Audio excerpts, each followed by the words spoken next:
My girlfriend said, I'm going on a girls' trip, no questions. I smiled and said, have fun. Then I sent her dad the recordings from the hotel. 48 hours later, her entire family disowned her.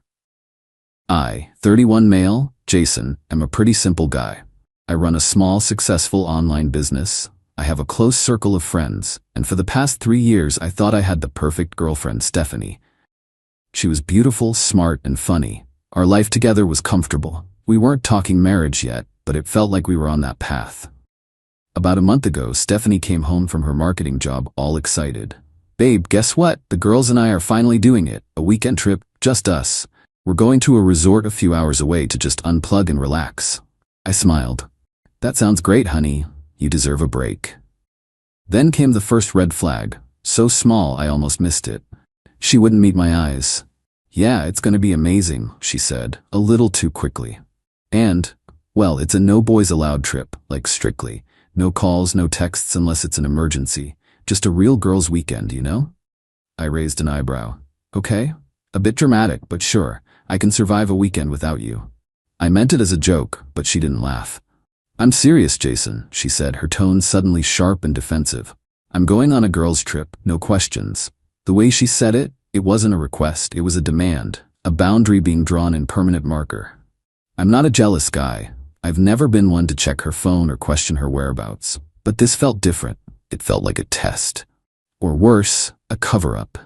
My gut, which had served me well in my business dealings, started screaming. Instead of arguing, I just smiled, a calm, easy smile that didn't reach my eyes. Okay, Stephanie, have fun. Her shoulders, which had been tensed for a fight, relaxed. She gave me a brilliant, relieved smile. Thank you for understanding. It's just what I need. The next week was a flurry of her planning. She bought new outfits, a ridiculously expensive bikini from a brand I'd never heard of, and a new suitcase. She was giddy. I played the part of the supportive boyfriend, helping her pack and telling her how much fun she was going to have. But in the background, I was grappling with a sick feeling in my stomach. I thought about confronting her, but with what? A gut feeling? She'd call me controlling, paranoid. She'd turn it around on me so fast my head would spin. The no questions rule was her shield. No, I couldn't fight her on her terms. I had to know the truth on mine. My younger brother Timothy is a tech support manager, not some elite hacker, but he knows his way around a computer. He owes me for helping with the down payment on his house. I called him, feeling like a scumbag. Timothy, I need some advice. It's delicate.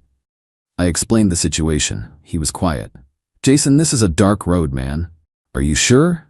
Once you know, you can't unknow. I'm sure, I said, my voice tight. I'd rather be hurt by the truth than made a fool by a lie. He sighed.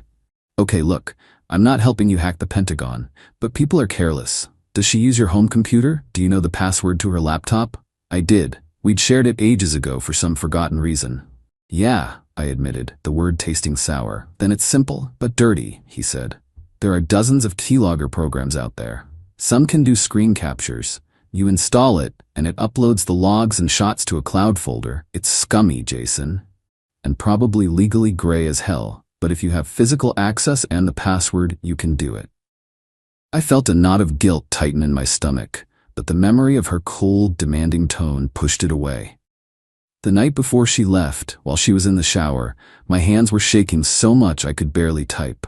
I sat down at her laptop, entered her password, and followed the instructions Timothy had sent me for a program marketed for employee monitoring.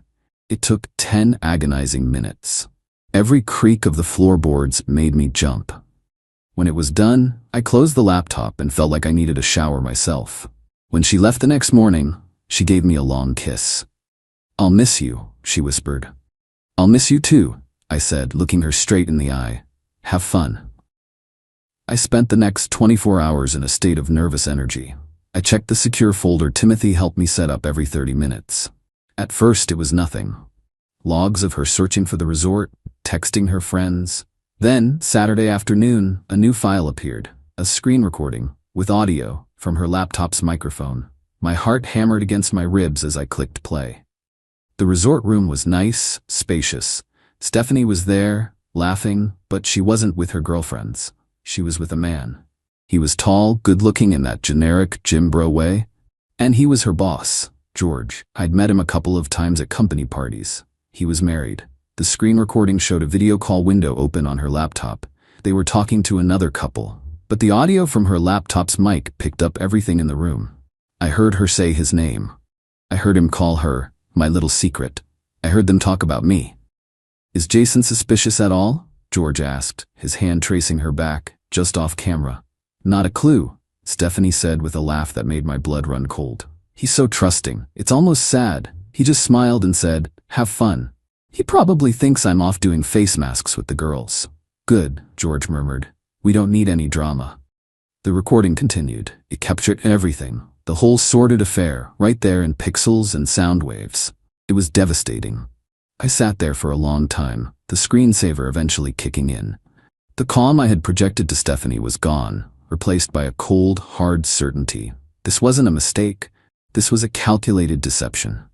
My first instinct was to blow up her phone, to scream, to rage. But then I remembered her entitled tone, her dismissive laugh. An outburst was what she would expect. It would give her the chance to play the victim, to twist it. No, she didn't deserve that satisfaction. She deserved consequences. Methodical, strategic consequences. And I knew just where to start.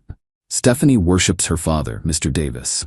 He's an old-school traditional man, a man of honor and principles. He built a successful construction company from the ground up. He despises liars and cheats above all else. He's fond of me, has often told me he appreciates how I treat his daughter right. I saved the screen recording. I isolated the audio clip of them mocking me. I made 3 copies. Then, I opened my email. My hands were steady now.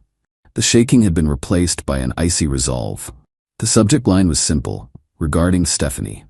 I attached the files. I wrote a short, simple message. Mr. Davis, I am deeply sorry to have to send this to you. I believe you have a right to know the truth. The attached files were recorded in the last 24 hours. The man with her is her married boss, George. I hesitated, my finger hovering over the send button. This was the point of no return, but then I thought of her laugh. It's almost sad. I clicked send. Then I started packing her things. Every last dress, every shoe.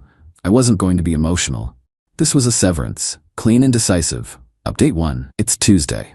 The silence in my apartment is heavy. Her side of the closet is empty. It's done. And honestly, I don't feel calm.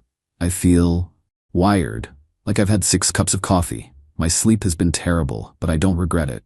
The bomb went off Sunday morning. I got the read receipt from Mr. Davis's email late Saturday night, and then nothing. The silence was worse than an explosion. I barely slept, imagining a dozen different scenarios. The first call came at 8 a.m. Sunday. It was him. His voice was gravelly, like he'd been up all night. Jason, he started, and there was no warmth.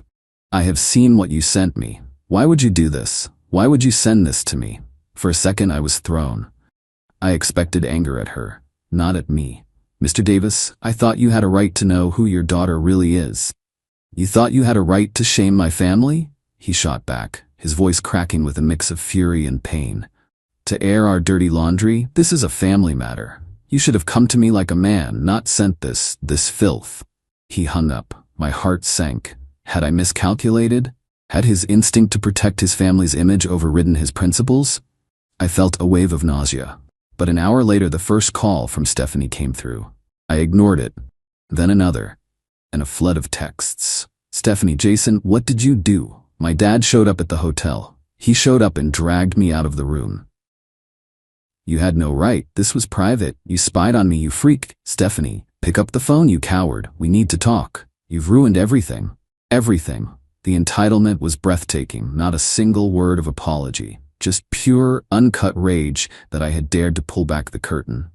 The "you've ruined everything" was the kicker, not "I've ruined everything." It confirmed I'd done the right thing. Mr. Davis's anger at me was likely the first blast from a man who didn't know where to direct his rage. His actions going to that hotel spoke louder than his words. I didn't respond. I turned my phone on silent. That afternoon, the banging started on my apartment door. I looked through the peephole. It was Stephanie. Her face was blotchy, her eyes red and swollen. Jason, I know you're in there. Open this door right now. I just stood there, my back against the door, listening to my neighbor's doors creak open. The humiliation was a direct consequence of her actions. Finally, she screamed, "You'll regret this, Jason," and stormed off. The next call was from her mother, Mrs. Davis. Her tone was cloying. "Jason, I know you are hurt. Stephanie made a terrible mistake. This man, her boss, he took advantage of her." "She's 28, Mrs. Davis," I said, my voice flat. "The recordings make it clear it was mutual. Her father is destroying her over this." She said, the sweetness vanishing. "He took her car keys. He's frozen her accounts. He says she is no longer welcome in our home. This is your fault, Jason. You could have handled this with dignity." "With all due respect," I said, "I packed her things. They are by the door. I simply provided information. What Mr. Davis does with it is his choice. Stephanie's consequences stem from her actions, not mine." I hung up before she could reply and blocked the number. I spent the rest of the day arranging for a moving service. It cost me a few $100, but it was worth it to have her stuff gone. As they loaded the last box, I found the shared tablet we used for recipes and watching shows in the kitchen. On a whim, I opened it. She was still logged into her work email, and what I saw made my blood run cold all over again. Update 2. It's been just over a week. The adrenaline has worn off, replaced by a grim exhaustion. Thank you all for the comments. It helps to know I'm not crazy. The attempts to pressure me have gotten more sophisticated. After blocking the family, I received an official-looking letter. It was from a law firm. My stomach dropped. It accused me of illegal surveillance under state wiretapping laws and distribution of private material.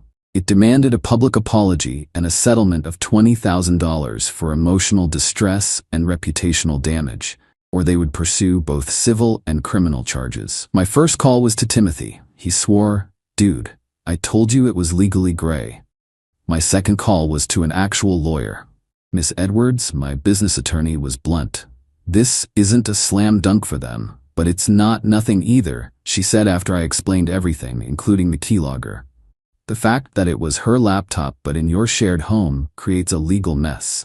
A prosecutor probably wouldn't touch it, but in a civil suit, they could make your life hell for a while. This is a scare tactic, but it has teeth. They're betting you'll pay to make it go away." There it was, the first real consequence for me. Justice, it turns out, isn't free. I had to pay Miss Edwards a $5,000 retainer just to handle it. That money, gone from my savings, made this very real. Miss Edwards drafted a response that was a masterpiece of legal maneuvering. She didn't say they had nothing.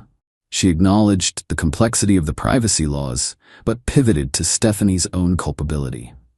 She noted that any reputational damage stemmed from her documented infidelity with a married superior, and that my actions were those of a distressed partner discovering a breach of trust. The core of her argument was simple. Does your client really want to detail the specifics of her affair, her fraudulent relationship with her boss, and her deception in a public court deposition? Because we will absolutely go through discovery. This will be far more damaging for her than it will be for my client. She sent the letter. We haven't heard back yet, but the $5,000 is still gone. A quiet rage settled in me. They cheated, lied, and were now trying to make me pay for it. Then came the next escalation. It wasn't a hack. It was cruder. I got security alerts from my business's social media accounts, my email, my web hosting. Failed login attempt. Dozens of them. The password reset requests flooded my inbox. Timothy checked the logs. The attempts were clumsy, using old passwords, pet names, birthdays. They all came from a public library IP address near where her best friend Melissa lives. It was Stephanie. Desperate and vindictive. She was trying to get into my accounts to wreak havoc, delete files, post garbage, anything to hurt me. She was trying to attack my livelihood. That's when I remembered the tablet. The one with her work email still logged in. My plan had initially been to just wipe it and be done. But now, after the legal threat, after the login attempts, no, the rules had changed. I spent an entire night scrolling through her emails. It felt disgusting, but I was past caring, and I found it. A clear pattern. George, her boss, was expensing lavish dinners with clients who were just his college buddies. He'd forward the receipts to Stephanie to file. There were emails where she bragged to a coworker about a client gift she'd received from him, a $1,200 handbag that was clearly on the company dime. It was blatant, documented corporate fraud. My revenge was no longer just about informing her father. It was about ensuring her actions had consequences in every part of her life. She attacked my work, so I would aim at hers. I compiled everything. The emails, the chat logs where she and the coworker joked about George's creative accounting. I found the chief financial officer and the head of HR on the company's official website. I created an anonymous email address. The subject, internal review request, expense reports in the marketing department. I laid out the evidence of fraud, attaching the documented proof. Then I added the final paragraph. This financial misconduct appears to be linked to an unprofessional relationship between manager Joas Name and his subordinate, Stephanie Davis. Their behavior, which included conducting their affair on a company-funded trip, demonstrates a profound lack of judgment that has created a toxic environment and poses a significant liability to your company. I attached the emails, the chats, and the 30-second audio clip of them mocking me. I hit send, my heart pounding not with guilt, but with a cold, clear sense of purpose. This was a war she had started. I was just finishing it. Final update. Hello again. I think this will be my last post on this. The dust is settling, but the landscape is ugly. There's no clean victory here. The email to George's company worked faster than I expected. I got a message on LinkedIn from a man I didn't know. He was a senior guy in their finance department. Can't reveal sources, he wrote, but wanted to let you know George and Miss Davis were placed on indefinite leave last week. An external audit has been called in. They were both officially terminated yesterday. Thank you for your discretion. Fired. Both of them. The news didn't bring me joy. It was the grim satisfaction of a building being demolished. Necessary, but still destruction. Then there was George's wife, Sharon. I didn't just find her email. I found her public photography page on Facebook. I sent her a message. My name is Jason. I was the partner of a woman having an affair with your husband. I have irrefutable proof. I am not asking for anything, but I believe you have a right to the truth if you want it. She responded an hour later, send it. I did. Her reply was just 2 words, thank you. A few days later, her profile picture changed to one of just her and her kids. The final word came from Laura, Stephanie's sister. She found my work email and sent a message that felt like an epilogue. Laura, Jason, I know you have us all blocked. I don't blame you. Mom is still trying to defend Stephanie. Dad isn't speaking to either of them. He's not just angry, he's broken. He told me, it's not the affair, it's the dishonor. The smiling in your face while she plots. That is not my daughter. He's paying the bill from their lawyer just to make it go away. But he's told Stephanie she's on her own. She's a mess. Not remorseful, just enraged. At you, at Dad, at George, at her company. She believes she's the victim in all of this. Melissa kicked her out. I think the failed attempt to get into your accounts was the last straw for her. I just wanted you to know. You didn't destroy our family. You just held up a mirror to it. So where does that leave me? Not at peace? Not yet. I won, I guess. I defended myself. I delivered consequences. But it cost me $5,000 in legal fees I'll never get back. It cost me my faith in my own judgment. For weeks I felt like I was looking over my shoulder, half expecting some new form of retaliation. The anger is gone. The hurt has faded to a scar. I don't hate Stephanie. I feel nothing for her at all. She's a stranger who happens to star in some of my worst memories. Her entitlement was a cancer, and I had to perform radical surgery to get it out of my life. But surgery leaves damage. It's not a clean fix. I'm moving on, but I'm not the same simple guy I was. I'm more cautious, more cynical. I had to become cold and methodical to survive this, and I worry a part of that coldness will stick around. Trusting someone so completely again feels distant. Impossible, maybe. I'm sitting here in my quiet apartment. It's my space, and I'm grateful for that. But there's no triumphant feeling. There's no riding off into the sunset. There is only the quiet, the bill from my lawyer on the counter, and the slow, difficult work of rebuilding on the ground where everything used to be. It's not a happy ending, but it's an ending. And for now, that's enough.